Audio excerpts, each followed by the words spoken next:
Hello बच्चों, welcome back to my YouTube channel educational points. तो स्वागत है आपका मेरे इस नए वीडियो में। आज हम लेके आए हैं आप लोगों के लिए क्लास 10th का, जो कि हिंदी का पद से चैप्टर 1 है। और ये सूरदास द्वारा रचित ये पद है, यानी सूर द्वारा रचना की है इस पद की। और इस पद में जितने भी सारे पैराग्राफ्स हैं उन सारे की हम व्याख्याओं को समझेंगे और आपको हैंड रिटन के नोट्स के साथ इसका संदर्भ प्रसंग व्याख्या दिया जाएगा। ठीक है, तो ये जो एक एक पैराग्राफ है उसके एक एक अर्थ को हम समझते हुए इस पूरे पैराग्राफ में देखेंगे कि सूरदास क्या कहना चाहते हैं श्री कृष्ण के प्रति या फिर अपने स्वामी के प्रति। तो चलिए देर न करते हुए वीडियो को स्टार्ट करते हैं। ये बोर्ड एग्जाम के लिए बहुत ही इंपॉर्टेंट चैप्टर है, तो कॉपी पेन लेकर के बैठिएगा, एक एक शब्द के अर्थ को लिखते चलिएगा और जो हम नोट्स में इसकी व्याख्या लिखे हैं उसे भी नोट कर लीजिएगा। तो इसका पहला पैराग्राफ है कि चरण कमल बंदो हरिराई, जाकी कृपा पंगु गिरी लंघे, अंधे को सब कुछु दर्शाई, बहिरे सुने गूंग पुनि बोले, रंक चले सिर छत्र धराई, सूरदास स्वामी करुणामय, बार बार बंदो तिहि पाई। देखिए इसमें कह रहा है कि चरण का मतलब होता है पैर, कमल यानी कमल के फूल, बंदो हरिराई यानी कि वंदना करते हैं। तो उनके चरण कमलों की जो सूरदास हैं, सूरदास जी कहते हैं कि हरि मतलब भगवान। ठीक है, तो यहाँ पर कह रहा है कि सूरदास जी कहते हैं कि मैं भगवान श्री कृष्ण के चरण कमल की, चरण रूपी कमल की क्या करना चाहता हूँ, वंदना करता हूँ।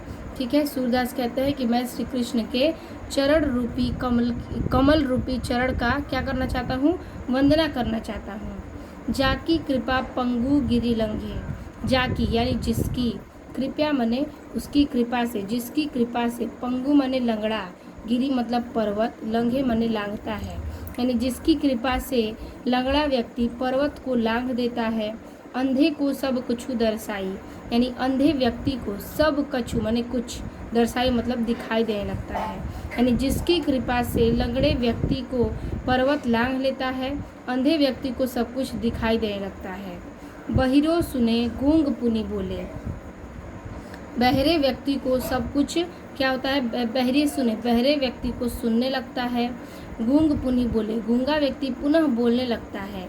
रंक चले सिर छत्र धराई, रंक बने भिखारी, भिखारी चलता है लेकिन उसके सर पर क्या होता है, भगवान की कृपा से सिर पर उसके छत्र भी आ जाते हैं।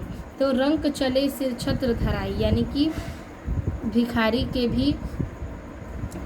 के भी झोले में क्या होता है, सिर पर छत्र आ जाते हैं। सूरदास स्वामी करुणामय, बार बार बंधो तिहि पाई, सूरदास स्वामी करुणामय दृष्टि से कहते हैं, सूरदास जी करुणामय यानी कि दयालु उस प्रभु की दृष्टि से कहते हैं कि बार बार बंधो तिहि पाई, यानी कि सूरदास जी ऐसे दयालु प्रभु, करुणामय प्रभु के चरणों की बार बार वंदना करते हैं। ठीक है, तिहि पाई यानी कि वंदना करते हैं। तो वही कह रहा है पूरे अर्थ में कि सूरदास जी कहते हैं कि भगवान श्री कृष्ण के कमल रूपी चरणों के, ठीक है, मैं बार बार वंदना करता हूँ। जिसकी कृपा से लंगड़ा व्यक्ति पर्वत लांघ देता है, अंधे को सब कुछ दिखाई देने लगता है, बहरा सुनने लगता है, गूंगा व्यक्ति बोलने लगता है, और भिखारी के छत्र पर क्या हो जाता है कि भिखारी के सिर पर भी छत्र धारण हो जाता है। ऐसे सूरदास कहते हैं कि ऐसे स्वामी की, दयालु स्वामी की, करुणामयी स्वामी की मैं बार बार वंदना करता हूँ। तो ये आपका फर्स्ट पैराग्राफ है जिसको हमने अच्छे से एक्सप्लेन कर दिया एक एक अर्थ के साथ। तो इस पैराग्राफ का सबसे पहले हम हेडिंग करेंगे चरण कमल, और लास्ट का 2 हेडिंग तिहि पाई। अब इसका हम हेडिंग करने के बाद इसके पैराग्राफ की संदर्भ प्रसंग और व्याख्या देखेंगे। चलिए देखते हैं। तो इस प्रकार से अध्याय 1 पद्यांश क्लास 10th का सूरदास के पद है ये, और आपका हेडिंग करना है चरण कमल और डॉट लाइन करना है बीच में, और लास्ट के 2 वर्ड यानी तिहि पाई। संदर्भ जो है आपका, ये संदर्भ आप सारे पैराग्राफ में लिखेंगे क्योंकि इसी चैप्टर का सिर्फ ये संदर्भ है। तो लिखेंगे कि प्रस्तुत पद्यांश हमारी पाठ्य पुस्तक हिंदी के काव्य खंड में संकलित पद शीर्षक से अवतरित है, जिसके रचयिता सूरदास जी हैं। ठीक है, पद शीर्षक से संकलित है और इस से अवतरित रचयिता जो है इसके वो सूरदास जी हैं। तो याद रखिएगा, इसका जो शीर्षक है यानी पाठ का नाम पद है, इसके रचयिता कौन है? सूरदास है। अब लिखेंगे प्रसंग, यानी इस पैराग्राफ में क्या कहना चाहता है। तो प्रस्तुत पंक्तियों में सूरदास जी ने भगवान श्री कृष्ण के चरणों की विशेषता का वर्णन किया है। अब लिखेंगे हम इसकी व्याख्या। व्याख्या में लिखेंगे कि सूरदास जी कहते हैं कि भगवान श्री कृष्ण के कमल रूपी चरणों का प्रभाव बहुत व्यापक है। इस चरणों की कृपा से लंगड़ा व्यक्ति पर्वत को लांघ लेता है तथा अंधे को सब कुछ दिखाई देने लगता है और बहरा व्यक्ति फिर से सुनने लगता है तथा गूंगा व्यक्ति फिर से बोलने लगता है। ठीक है। गरीब व्यक्ति राजा की तरह उसके सिर पर छत्र धारण कर लेता है और सूरदास ऐसे दयालु प्रभु के चरणों की बार बार वंदना करते हैं। तो ये हो गया आपका सूरदास के पहले पद का व्याख्या। अब हम चलेंगे बुक में दूसरे पद पर। दूसरा पैराग्राफ देखिए, कह रहा है कि अविगत गति कछु कहत न आवे, ज्यो गूंगे मीठे फल को रस अंतर्गत ही भावे। परम स्वाद सबही सुनिरंतर अमित तोष उपजावो, मन बानी को अगम अगोचर सो जाने जो पावे। रूप रंग गुण जाति जुगति बिनु, निरालंब कित धावे। सब निधि अगम विचार ही, ताते सुर शगुन पद गावे। ठीक है। तो इस पैराग्राफ में देखिए क्या कह रहा है। कह रहा है अविगत गति कछु न आवत। ठीक है, यानी कि अविगत गति। तो इसमें कह रहा है कि अविगत गति कछु कहत न आवे। अविगत गति यानी कि निर्गुण ब्रह्म। तो निर्गुण ब्रह्म के बारे में सूरदास जी कुछ नहीं कहते हैं, कुछ नहीं कहा जा सकता है। मतलब वो इतने सर्वव्यापी हैं कि निर्गुण ब्रह्म के बारे में कुछ नहीं कह पाते हैं। ज्यो गूंगे मीठे फल का रस से अंतर ही भावे। ज्यो यानी कि जिस प्रकार गूंगे को, ठीक है, ज्यो यानी कि जिस प्रकार गूंगा व्यक्ति मीठे फल को रस, यानी मीठे फल का रस, मीठे फल के रस को जो आनंद उसको मिलता है वो अंतर्गत ही भावे, यानी कि उसके अंतर आत्मा से ही भाता है। तो कह रहा है कि जो इस प्रकार गूंगे व्यक्ति को मीठे फल में जो रस प्राप्त होता है वो गूंगा व्यक्ति उसको व्यक्त नहीं कर सकता, बल्कि अपने अंतर आत्मा से उसे क्या करता है, समझ सकता है। ठीक है, अंतरात्मा से समझ सकता है। उसी प्रकार सूरदास कहते हैं कि ब्रह्म को भी हम देख नहीं सकते, वो निर्गुण ब्रह्म है, उनके बारे में हम कुछ कह नहीं सकते। परम स्वाद सबही सुर निरंतर। परंतु स्वाद में सभी सुनिरंतर, यानी कि सबके ही स्वाद में वही लगातार स्वाद है। यानी कि परंतु जो स्वाद है वो गूंगे को भी फल का वही स्वाद मिलेगा और जो बाकी सारे लोग हैं उनको भी लगातार वही स्वाद मिलेगा। तो अमित तोष उपजाओ। तो इसमें कह रहा है कि ब्रह्म की मन में जो वाणी है, ठीक है, तो यहाँ पर अमित तोष उपजाऊ, तो वो अपने जो अमित पिया है वो अपने अंतर आत्मा से ही उसका स्वाद बता सकता है। ठीक है, उसे स्वीकार कर सकता है। मन बानी के अगम अगोचर। मन बानी यानी कि मन की जो वाणी है वो अगम्य है, यानी कि अगम अगोचर अगम्य है। यानी कि अगम अगोचर का अर्थ है कि उसे ना तो हम महसूस कर सकते हैं ना उसे देख सकते हैं। वो क्या है, सर्वव्यापी है। तो मन की जो वाणी है वो क्या है, ना उसे हम देख सकते हैं ना उसे हम महसूस कर सकते हैं ना दिखा सकते हैं। तो ये क्या है, अगम अगोचर है मन की वाणी। सो जाने सो पावे। तो जो जाने सो जाने, यानी कि जो लोग इसे जानते हैं वही ईश्वर को पा सकते हैं। ठीक है, जो इन चीज़ों को जानता है, बिना देखे बिना समझे चीज़ों को वो महसूस कर सकता है, मन की वाणी को, वही क्या है, वही ईश्वर को पा सकता है। रूप रेख गुण जाति जुगति बिनु। ना रूप ना रेखा ना गुण ना जाति ना जगत के आधार, ना इसको कोई जानता है। ठीक है, ना उसका कोई आकार है ना रूप है ना किसी का जाति है, तो उन्हें खोजने के लिए वह किधर दौड़े। निरालंब कित धावे। धावे माने दौड़े, निरालंब मतलब कि किधर किधर, कित मतलब किधर, और ये धावे मतलब दौड़ें, और निरालंब मतलब कि खोजने के लिए। तो कह रहा है कि ना रूप है, ना रेख है, ना गुण, ना जाति, ना किसी का आकार, तो उन सब के बिना हम कैसे खोजने के लिए दौड़ें। ठीक है, खोजने के लिए किधर दौड़ें। सब विधि अगम विचार ही ताते। सब विधि यानी कि सारे विधि को, सूरदास जी कहते हैं कि मैंने सब प्रकार की विधि को, ब्रह्म को, अगम, अगम मतलब जिसे देखा ना जा सके, विचार ही ताते, कि मैंने सारी प्रकार की विधियों को अपना लिया है और ब्रह्म को अगम्य समझ लिया है, यानी कि विचार करके ब्रह्म को अगम्य मान लिया है। सूर सगुण पद गावे, इसलिए मैं सगुण भक्ति के पद गाता हूँ। यानी सगुण भक्ति का मतलब ये होता है कि जो चीज़ों को हम न देख सकें, नहीं जानते उसके बारे में, या फिर मन से सिर्फ हम उसे समझते हैं, उसे हम सगुण पद में ले आएंगे। तो सूरदास इन सबको सगुण पद के, सगुण भक्ति के पद गाते हैं। ठीक है, जो इंसान बहुत ही हृदय से उन्हें अगर प्रेम करता है, मानता है, तो उन्हें देख सकता है, महसूस कर सकता है। तो वही इस पूरे में अर्थ कह रहा है कि सूरदास जी कहते हैं कि निर्गुण ब्रह्म के बारे में कुछ कहा नहीं जा सकता, क्योंकि जिस प्रकार गूंगा व्यक्ति मीठे मीठे फल के आनंद को किसी को बता नहीं सकता, केवल अपनी अंतरात्मा से उसे समझ सकता है, भाव को पा सकता है। ठीक है, परम स्वाद सब ही, फिर कह रहा है कि अपनी अंतरात्मा से समझ सकता है, वैसे ही अंतर आत्मा से हम ब्रह्म को समझ सकते हैं। ठीक है, फिर कह रहा है परम स्वाद, यानी कि जो स्वाद सबके मन में लगातार है, वही अमित स्वाद हम ईश्वर के प्रति भी पा सकते हैं। मन की वाणी, जैसे कि मन की वाणी अगम्य है, और क्या कर सकते हैं, जैसे जिस प्रकार से मन की वाणी अगम्य है, यानी कि इंद्रियों के बिना हम उन्हें कैसे ढूंढें। ठीक है, इंद्रियों के बिना हम उन्हें कैसे ढूंढें, न रूप है, न रेखा है, न गुण है, न जाति, न जुगति, तो इन सबको खोजने के लिए हम किधर जाएं। और सब विधि अपनाने के बाद ब्रह्म क्या है, विचार करने के बाद सूरदास कहते हैं कि ब्रह्म क्या है, अगम्य है।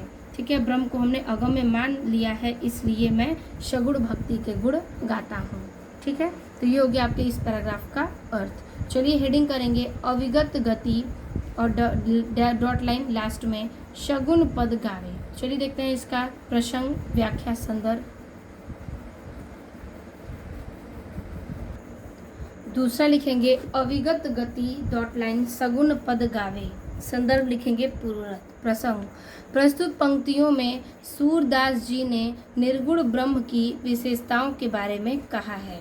ठीक है, इस पंक्ति का यही प्रसंग होगा।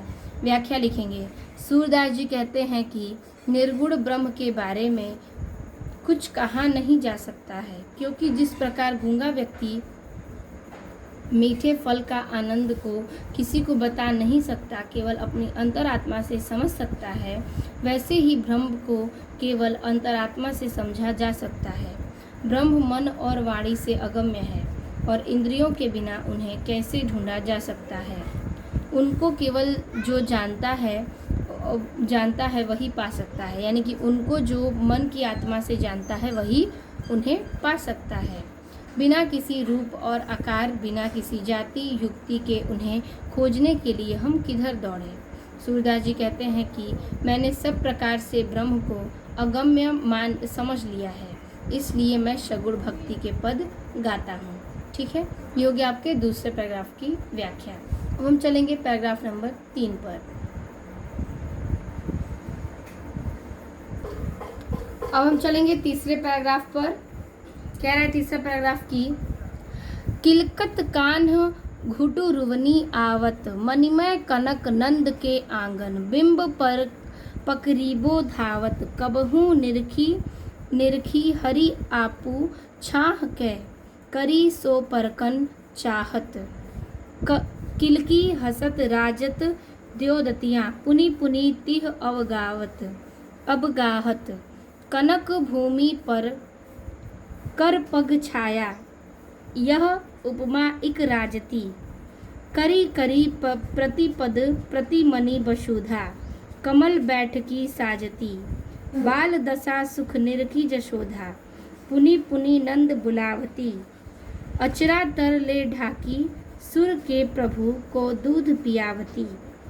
अब देखिए इस पैराग्राफ में क्या कह रहा है। इस पूरे पैराग्राफ में सूरदास भगवान की बाल्यावस्था का वर्णन किए हैं। तो इसमें हम समझते हैं कि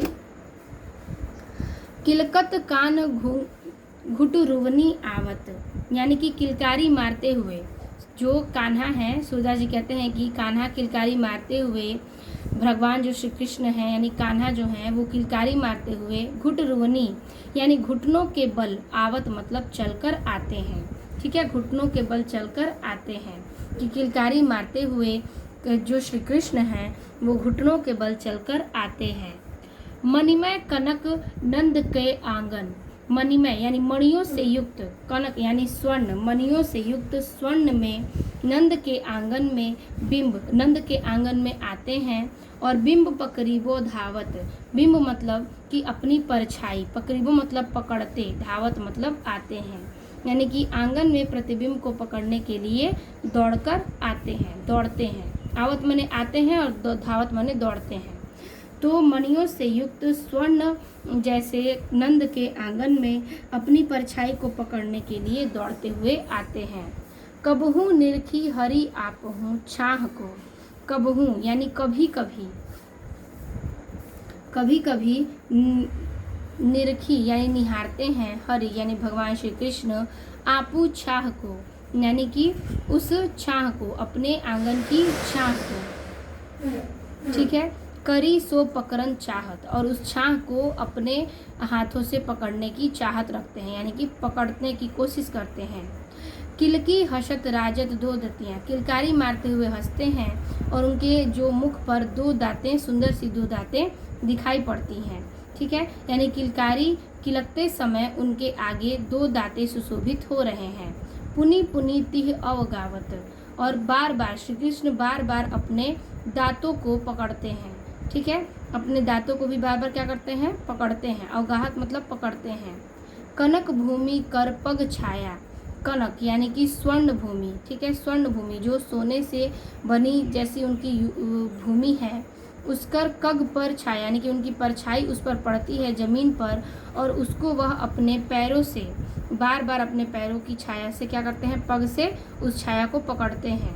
यह उपमा इक राजती, तो नंद बाबा के आंगन में हाथ पैर की जो छाया है वो अत्यधिक सुशोभित हो रही है, और वह क्या करते हैं कि नीचे कमल का आसन, ठीक है, उस कमल के आसन को पकड़ते हैं। करी करी प्रतिपद प्रतिमणि वसुधा, यानी कि करी करी बार बार, ठीक है, करी करी बार बार प्रतिपद उनके प्रत्येक पाँव, प्रतिमणि, ठीक है, उनके प्रत्येक पाँव जो हैं वो प्रतिमणि यानी प्रत्येक कदम पर वसुधा यानी वसुधा पर चलते हैं। और कमल बैठकी साजती, और वह तो प्रतिपद प्रतिमणि वसुधा कमल बैठकी साजती, वो कमल पर सुशोभित होता है यानी कमल का आसन सजाती हैं। तो पृथ्वी भगवान श्री कृष्ण के पैरों के नीचे कमल का आसन सजाती हैं। वसुधा माने होगा पृथ्वी। ठीक है, तो उनके प्रतिपद यानी कि जो कदम हैं उनके पैरों पर जो पृथ्वी है वो कमल के फूलों को सजाती है। बाल दशा सुख निरखी जशोधा, यानी कि बाल दशा को, उस सुख को यशोदा क्या करती हैं, यशोदा उसे निहारती हैं। और पुनि पुनि बार बार नंद बुलावती, यानी कि बाल, उन बाल की अवस्था में यशोदा जी उनको बड़े ही सुख से देखती हैं। और पुनि पुनि यानी बार बार नंद बुलावती यानी नंद बाबा को बुलाती हैं। अचरा तरले ढाकी, और अपने श्री कृष्ण को अपने आंचल तले ढाक लेती हैं। और सूर्य के प्रभु को दूध पिलावती, और सूर्य के प्रभु श्री कृष्ण को दूध अपने आंचल से ढककर पिलाती हैं। ठीक है, इस पूरे का अर्थ एक बार समझ लीजिए, फिर इसकी व्याख्या देखेंगे कि किलकारती मारते हुए बाल्यावस्था में कान्हा जी जो हैं वो किलकारती मारते हुए घुटनों के बल आते हैं। ठीक है, और मणियों से युक्त स्वर्ण नंद के आंगन में अपनी परछाई को पकड़ने के लिए दौड़ते हैं। कबहू निरखी, यानी कि कभी कभी श्री कृष्ण अपनी छाह को निरखते हैं। और करी सो पकड़न चाहत, और अपने शरीर को क्या करते हैं, उस छाही को पकड़ने की चाहत रखते हैं। किलकारी से जब वो हंसते हैं तो उनके जो दो दांतें हैं वो राजत माने सुशोभित, यानी दो दांतें जो दिखती हैं वो सुशोभित मान हो रही हैं। पुनि पुनि तिहि अवगावत, और पुनि पुनि यानी बार बार अपने दांतों को पकड़ते हैं। ठीक है। कनक भूमि यानी कि स्वर्ण की भूमि पर, ठीक है, स्वर्ण भूमि पर उनके पैरों की जो छाया है वह विराजमान हो रही है, यानी कि राजती, यानी कि वहाँ पर सुशोभित हो रही है जब उनके कर्ण भूमि में यानी कि स्वर्ण भूमि में उनके पैरों की जो छाया है वो बहुत ही सुशोभित मान हो रही है। करी करी यानी कि बार बार उनके प्रत्येक पद, जब वो चलते हैं तो प्रत्येक पद जो उनके हैं वो पृथ्वी पर पड़ते हैं और कमल रूपी चीज़ों से क्या होते हैं, सुशोभित होते हैं, यानी कि उनके पैरों के नीचे कमल का आसन सजाती है। बाल दशा के उस सुख को यशोदा देखती हैं और बार बार नंद बाबा को बुलाती हैं और अपने अचरा तने उन्हें ढककर सूरदास के प्रभु श्री कृष्ण को अपना दूध पिलाती हैं। ठीक है। तो ये था आपके इस पैराग्राफ का भी अर्थ। तो हेडिंग कर लेंगे किलकत कान्ह डॉट लाइन दूध पियावती, और इसका प्रसंग और व्याख्या देखेंगे।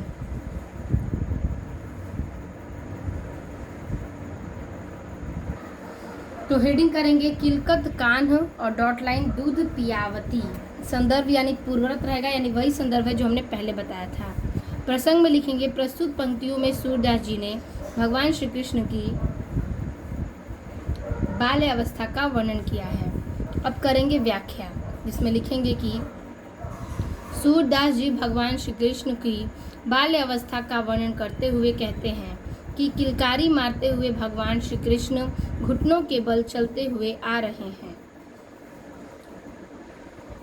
और सोने की मड़ियां युक्त नंद बाबा के आंगन में अपनी ही प्रतिबिंब यानी परछाई पकड़ने के लिए दौड़ते हैं।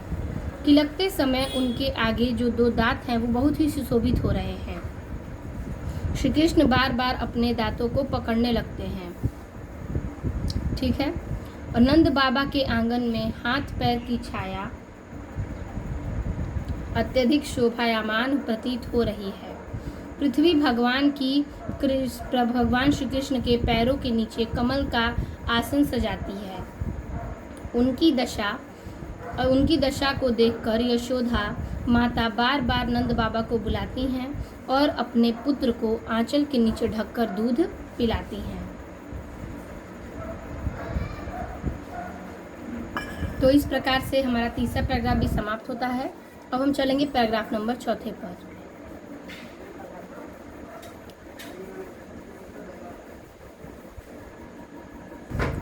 तो चौथा पैराग्राफ कह रहा है कि मैं अपनी सब गाई चराए हो, प्रात होत बल के संग जय हो, तेरे कहे न रहो, ग्वाल बाल गायनी के भीतर न कहूँ डर नाही लागत, आज न सोवे नंद दुहाई रैनी रागहो जागत, और ग्वाल सब गाई चरायो मैं धर बैठो रहो, सूर श्याम तुम सोई रहो, अब प्रात जान में दे हो।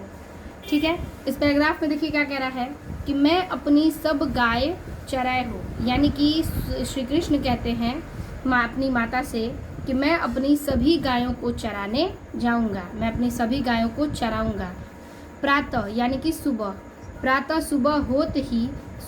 होत यानी सुबह होत ही बल के संग जय हो, मैं बलदाऊ भैया के साथ चला जाऊंगा।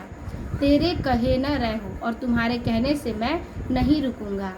ग्वाल बाल गायनी के भीतर यानी कि ग्वाल बालों यानी कि गैया और ग्वाल बालों के साथ मुझे उन लोगों के साथ नैकहू डर यानी कि तनिक भी, नैकहू माने तनिक भी डर नहीं लागत, यानी कि थोड़ा सा भी डर नहीं लगता है। कह रहे हैं यहाँ पर कि ग्वाल बाल और गायों के बीच में मुझे तनिक भी डर नहीं लगता है। आज न सोवे नंद दुहाई, आज मैं नंद बाबा की कसम, नंद दुहाई माने नंद बाबा की कसम, आज मैं नहीं सोऊंगा। रैनी रहूँगा जागत, रैनी माने मैं रात भर, रैनी माने रात भर, रहोगे मतलब रहूँगा, जागत मतलब जागता, यानी कि मैं नंद बाबा की कसम खाता हूँ कि आज मैं नहीं सोऊंगा, रात भर जागता ही रहूँगा। और ग्वाल सब गाय चरायो, ठीक है, और ग्वाल यानी कि और गाय जो हैं उन सबको क्या करूँगा, जाऊँगा चराऊँगा। मैं और सभी गायों को जाकर चराऊँगा। मैं घर बाकी सारे ग्वाल बाल गायों को चराने जाएंगे। कह रहा है यहाँ पर कि बाकी जो सारे ग्वाल बाल हैं क्या वो गाय को चराने जाऊंगे। मैं घर बैठे रहो, और क्या मैं घर पर बैठा रहूँगा। सूर्य श्याम तू सोई रहो अब। और यशोदा माता कहती हैं कि हे सूर्य श्याम, हे मेरे श्याम, तुम अब सो जाओ, प्रातः जान मैं देहूँ। अभी तुम सो जाओ और जैसे ही सुबह होगी मैं तुम्हें जाने दूंगी। श्री कृष्ण से कहती हैं कि तुम अभी सो जाओ, बाकी जैसे ही प्रातः यानी सुबह होगी मैं तुम्हें जाने दूंगी।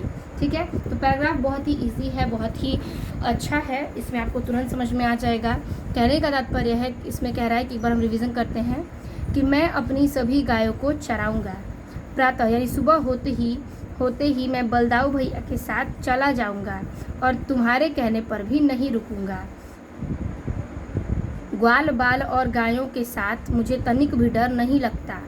आज मैं नहीं सोऊंगा, नंद बाबा की कसम खा के कहता हूँ कि आज मैं नहीं सोऊंगा और रात भर मैं जागता रहूँगा। ठीक है, और बाकी सारे ग्वाल बाल गाय चराने जाएंगे, और क्या मैं घर पे बैठा रहूँगा। तो फिर उनकी माता कहती हैं कि हे सूरश्याम, हे मेरे लाल, हे श्री कृष्ण, तुम अभी सो जाओ, प्रातः यानी सुबह होते ही मैं तुम्हें जाने दूंगी। ठीक है, तो इस पैराग्राफ में यही यशोदा माता अपने श्री कृष्ण को समझाती हैं, रोकती हैं और कहती हैं। ठीक है, तो चलिए देखते हैं इसकी व्याख्या और इसका हेडिंग। तो हेडिंग करेंगे मैं अपनी, डॉट लाइन लास्ट में मैं देही लिखेंगे। हेडिंग मैं अपनी, डॉट लाइन जान मैं देहे। संदर्भ पूर्ववत यानी वही रहेगा। प्रसंग प्रस्तुत पंक्ति में भगवान श्री कृष्ण को अपनी माता के साथ किए गए जिद का वर्णन है। व्याख्या, अपनी माता से जिद करते हुए श्री कृष्ण कहते हैं कि माँ, मैं अपनी सभी गायों को चराऊंगा, सुबह होते ही मैं बलदाऊ भैया के साथ जाऊंगा, तुम्हारे कहा भी नहीं मानूंगा।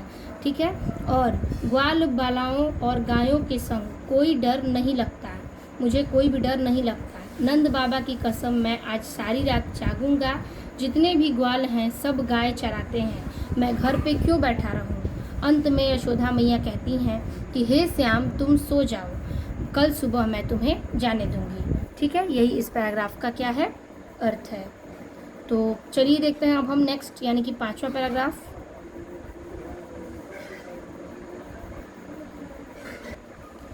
तो अब हेडिंग करेंगे मतलब कि नेक्स्ट पैराग्राफ है हमारा कि 5वां, मैया हो न चरहो गाई, सिगरे ग्वाल धीरावत मोह से मेरो पैर पिराई, जो न पत्याही पूछी बलदाऊही अपनी सौग दिवाई, यह सुनी माई यशोदा ग्वालिन गारी देती रिसाई, मैं पठवती अपने लड़का को आवे मन बहराई। तो इसका अर्थ कह रहा है कि मैया हो न चरावे गाय, यानी कि मैया मैं अब गाय चराने नहीं जाऊंगा। ठीक है, माता से कहते हैं कि हे मैया, मैं गायों को नहीं चराऊंगा। सिगरे ग्वाल यानी सारे ग्वाल बाल जो हैं, धीरावत मोह से गायों को मुझे पकड़ा देते हैं, यानी कि गायों को चराने के लिए मुझे पकड़ा जाते हैं, और मेरे पैर पिराई यानी गायों को चराने के लिए मुझे दे देते हैं और मेरे पैर में दर्द सा होने लगता है। जो न पते याही पूछी बलदाऊ, अगर यदि तुम्हें विश्वास नहीं है, ठीक है, यदि तुम्हें प्रत्यायी मतलब विश्वास नहीं है, तो पूछी बलदाऊ यानी कि बलदाऊ भैया से पूछ लो, अपनी सौग दिलाई और अपनी कसम दिलाकर पूछ लो। ठीक है, वो कहते हैं कि अगर तुम्हें मेरी बातों पर विश्वास नहीं है तो मैया बलदाऊ भैया को अपनी सौगंध दिलाकर पूछ लो।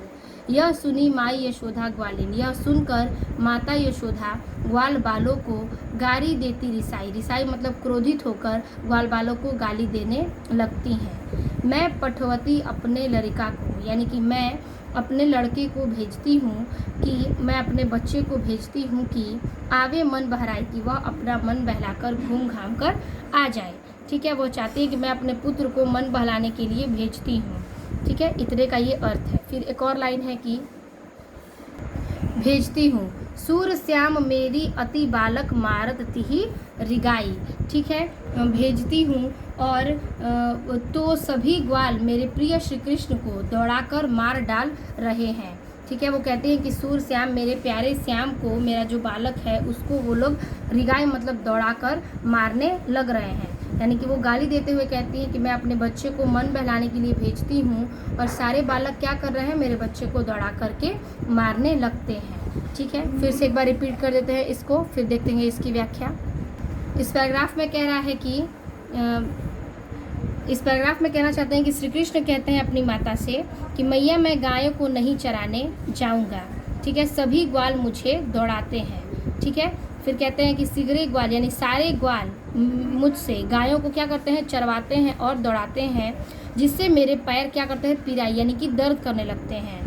जो न पत्याही यानी कि अगर तुम्हें विश्वास नहीं है तो बलदाऊ से पूछ लो, बलदाऊ भैया से पूछ लो, अपनी सौगंध दिलाकर पूछ लो, अगर मैं विश्वास नहीं है तो। यह सुनी माई यशोदा, यह सुनते ही माता यशोदा ग्वाल बालों को क्रोधित होकर गाली देने लगती हैं और कहती हैं कि मैं अपने बच्चे को भेजती हूँ ताकि उसका मन बहल जाए, मैं अपने बच्चों को भेजती हूँ ताकि उसका मन बहल जाए, वह घूम घाम के आ जाए, लेकिन सारे ग्वाल वाले मेरे प्रिय श्री कृष्ण को यानी मेरे श्याम को दौड़ाकर मार डाल रहे हैं। ठीक है, यही इस पैराग्राफ का क्या है, पूरा अर्थ है। तो चलिए इसका हेडिंग करते हैं और फिर इसकी व्याख्या और प्रसंग देखते हैं। हेडिंग करेंगे मैया हो न, और लास्ट के वर्ड्स हैं आपके मन बहराई। तो चलिए देखते हैं इसकी व्याख्या। तो 5वां हेडिंग करेंगे मैया हो न डॉट लाइन मन बहराई। संदर्भ पूर्व रहेगा। प्रसंग, प्रस्तुत पंक्ति में भगवान श्री कृष्ण का माता से की गई विनती का वर्णन है। ठीक है, की गई विनती का वर्णन है। अब लिखेंगे व्याख्या। व्याख्या में लिखेंगे कि श्री कृष्ण अपनी माता से कहते हैं कि मैया मैं गायों को नहीं चराऊंगा, सभी ग्वाल मुझे ही दौड़ाते हैं, जिससे मेरे पैर में दर्द हो रही है। यदि तुम्हें विश्वास न हो तो बलदाऊ भैया को अपनी कसम दिलाकर पूछिए। श्री कृष्ण की ऐसी बातें सुनकर यशोदा मैया गुस्सा होकर ग्वालबालों को गाली देती है और कहती हैं कि मैं अपने पुत्र का मन बहलाने के लिए भेजती हूँ, मैं अपने पुत्र को मन बहलाने के लिए भेजती हूँ, तो सभी ग्वाल मेरे प्रिय श्री कृष्ण को दौड़ाकर मार डाल रहे हैं। ठीक है, तो इस प्रकार से 5वें पद तक का अर्थ व्याख्या हमने अच्छे से बता दिया, आप इसे नोट कर लीजिएगा। बाकी के सारे पैराग्राफ्स हम देखेंगे पार्ट 2 के वीडियो में। तो आज के वीडियो में बस इतना ही, पार्ट यानी कि पैराग्राफ 5 तक। मिलते हैं आपसे 6वें पैराग्राफ में नेक्स्ट वीडियो में पार्ट 2 के साथ। तब तक के लिए धन्यवाद।